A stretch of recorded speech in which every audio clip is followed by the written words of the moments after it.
The pathway I'd like to follow is to continue during this morning session before morning tea to look at more of the issues to do with building a professional learning capacity in a school. And I'd like to allow time at various points to just to look at how that could develop in your school. The second thing that we really didn't finish from last time was a focus on instructional leadership.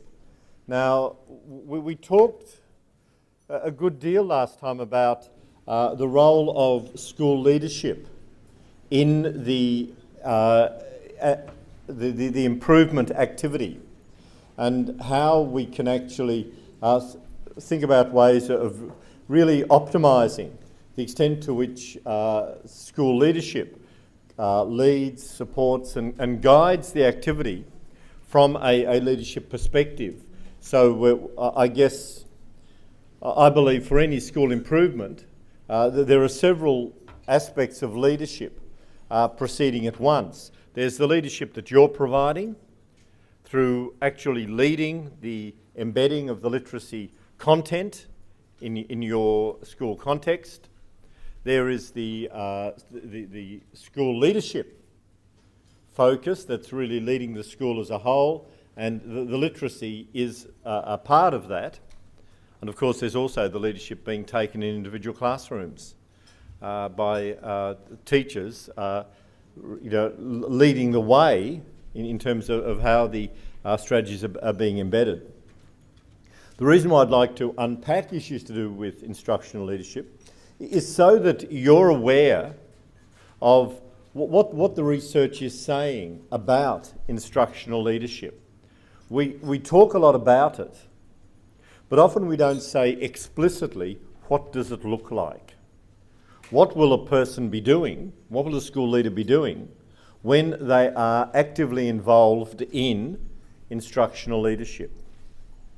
And for those of you who are working in the literacy leadership area, it's important you know what that looks like, because if you do, you're more able then to provide opportunities for your school leadership team to actually get involved in the activities.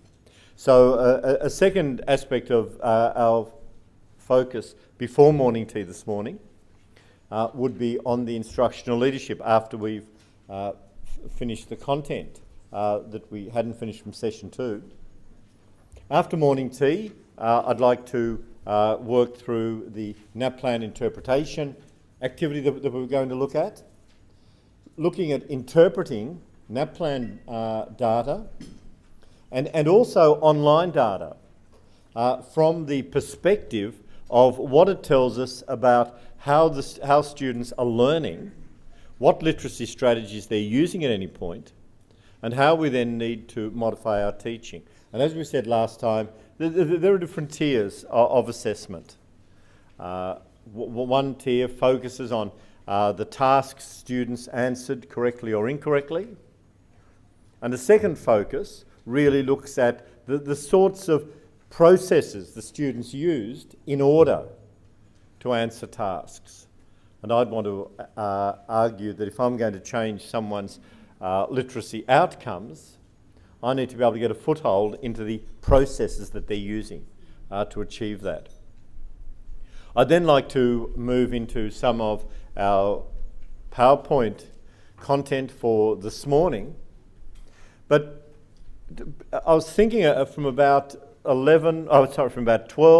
12:15 to 1, I think it'd be very useful if we spent some time at each table, you bringing together the ideas that we've been working on and what these might mean for actions you're going to take, say, over the next 1.5 terms. We do need to allow some time for you to bring together the actions you're going to be taking based on the ideas that we've been discussing. And then in the afternoon we can continue with the content. I'm wanting to do that, bringing together, preferably while you're still relatively fresh, and just so that we do have a clear plan of action with a focus on action before we finish today. So this content relates to the set of notes from last time. I think we're on, if you've got those notes, I think we're looking at slide 55, and it's a focus on what do we mean by a professional learning community. A lot of the ideas here relate to outcomes that you won't be able to achieve at a school level. The notion of building a professional learning community in a school is really more the role of the school leadership. But the idea of building a professional learning community, even if it's a community of 2 or 3 people among your peers, is very much the focus that I think you should be thinking about. So even though we'll be talking about the school as a professional learning community, I think it's important that you think about developing this in the context of your work now. We hear a lot about professional learning communities. I really want to unpack them and talk about what they do look like from the perspective of literacy. So what does a professional community look like?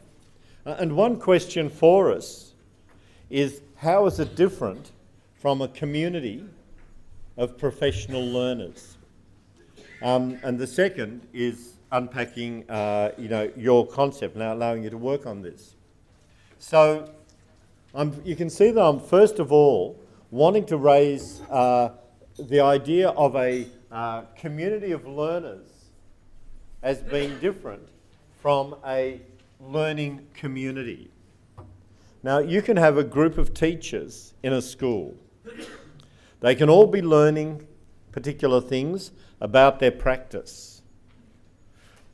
So we've got a group of people who are operating as a group of professional learners. The extent to which they're operating as a community may be very low.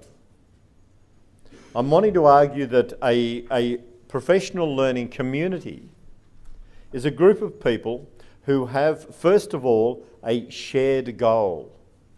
They're all pursuing the same goal. We've all been in situations where our colleagues have all been learning, but in fact, they're all learning for different reasons. They're all moving along different pathways.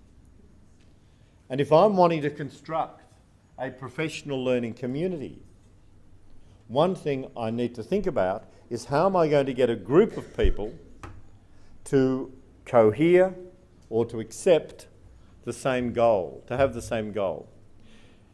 It may be that if in fact you're wanting to build a professional learning community in your school that's targeting literacy learning, you need to have a group of people who really have that as their goal. Now, you're going to, when things start to develop further, you're going to unpack different